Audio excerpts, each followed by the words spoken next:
Kumuha naman tayo ng update hinggil sa pagdagsa ng mga pasahero sa PITX ngayong umaga. Si Vel Custodio ng PTV sa Balitang Pambansa Live.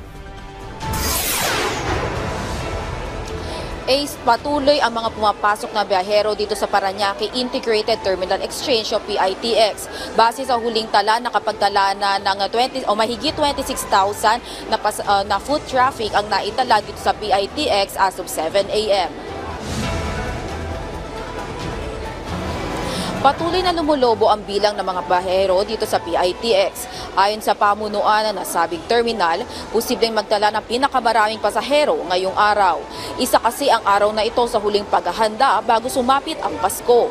Sa tansya ng pamunuan ng PITX, posibleng umabot ng 3 milyon ang mga dadagsang pasahero sa terminal sa pagitan ng December 20, 2024 at January 6, 2025. Sa kabila ng dagsa ng biyahero, marami namang extra trips, kaya sapat pa rin ang biyahe ng mga provincial buses sa dami ng mga umuuwing probinsya. Palaging paalala ng pamunuan ng PITX na bawal magdala ng mga matutulis na bagay at anumang bagay na maaaring pagsimula ng sunog. Nakakalat naman ang mga pulis para sa karagdagang seguridad. Ace, noong nakaraang taon, nakapagtala ang December 23 ng pinakamaraming foot traffic kung saan umabot sa mahigit 204,000 ang naitalang foot traffic.